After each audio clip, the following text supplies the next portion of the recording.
कामिका एकादशी व्रत कथा। कामिका एकादशी का महत्व। अर्जुन ने कहा, हे प्रभु, मैंने आषाढ़ माह के शुक्ल पक्ष की देवशयनी एकादशी का सविस्तार वर्णन सुना। अब आप मुझे श्रावण माह के कृष्ण पक्ष की एकादशी की कथा सुनाने की कृपा करें। इस एकादशी का नाम क्या है? इसकी विधि क्या है? इसमें किस देवता का पूजन होता है? इसका उपवास करने से मनुष्य को किस फल की प्राप्ति होती है? भगवान श्री कृष्ण ने कहा, हे श्रेष्ठ धनुर्धर, मैं श्रावण माह की पवित्र एकादशी की कथा सुनाता हूँ, ध्यानपूर्वक श्रवण करो। एक समय नारद जी ने कहा, श्रावण के कृष्ण पक्ष की एकादशी की व्रत कथा विधान सहित सुनाइए। नारद जी की इच्छा को सुन पितामह भीष्म ने कहा, हे नारद जी, आपने बहुत ही सुंदर प्रस्ताव किया है। अब आप बहुत ध्यानपूर्वक इसे श्रवण कीजिए। श्रावण माह के कृष्ण पक्ष की एकादशी का नाम कामिका एकादशी है। इस एकादशी की कथा सुनने मात्र से ही वाजपेय यज्ञ के फल की प्राप्ति होती है।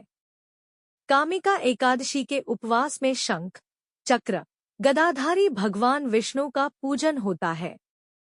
जो मनुष्य इस एकादशी को धूप, दीप, नैवेद्य आदि से भगवान विष्णु की पूजा करते हैं, उन्हें गंगा स्नान के फल से भी उत्तम फल की प्राप्ति होती है। सूर्य ग्रहण और चंद्र ग्रहण में केदार और कुरुक्षेत्र में स्नान करने से जिस पुण्य की प्राप्ति होती है, वह पुण्य कामिका एकादशी के दिन भगवान विष्णु की भक्तिपूर्वक पूजा करने से प्राप्त हो जाता है।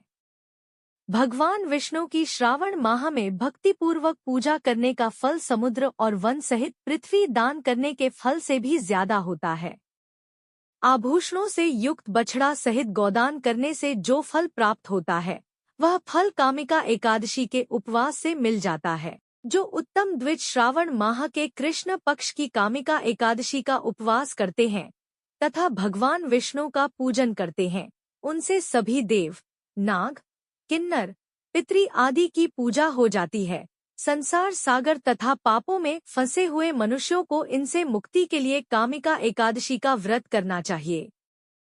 हे नारद जी, स्वयं भगवान ने अपने मुख से कहा है कि मनुष्यों को अध्यात्म विद्या से जो फल प्राप्त होता है, उससे अधिक फल कामिका एकादशी का व्रत करने से मिल जाता है।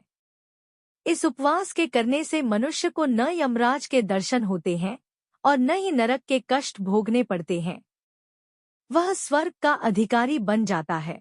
जो मनुष्य इस दिन तुलसी दल से भक्तिपूर्वक भगवान विष्णु का पूजन करते हैं, वे इस संसार सागर में रहते हुए भी इस प्रकार अलग रहते हैं, जिस प्रकार कमल पुष्प जल में रहता हुआ तुलसी दल से भगवान श्रीहरि का पूजन करने का फल 1 बार स्वर्ण और 4 बार चांदी के दान के फल के बराबर है। भगवान विष्णु रत्न, मोती, मणि आदि आभूषणों की अपेक्षा तुलसी दल से अधिक प्रसन्न होते हैं। तुलसी जी के दर्शन मात्र से मनुष्य के सभी पाप नष्ट हो जाते हैं और शरीर के स्पर्श मात्र से मनुष्य पवित्र हो जाता है। तुलसी जी को जल से स्नान कराने से मनुष्य की सभी यम यातनाएं नष्ट हो जाती हैं। जो मनुष्य तुलसी जी को भक्तिपूर्वक भगवान के श्रीचरण कमलों में अर्पित करता है, उसे मुक्ति मिलती है।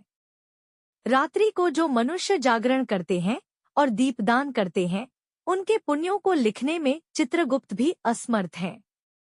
एकादशी के दिन जो मनुष्य भगवान के सामने दीपक जलाते हैं, उनके पितर स्वर्गलोक में अमृत का पान करते हैं। भगवान के सामने जो मनुष्य घी या तिल के तेल का दीपक जलाते हैं, उनको सूर्य लोक में भी सहस्रों दीपकों का प्रकाश मिलता है।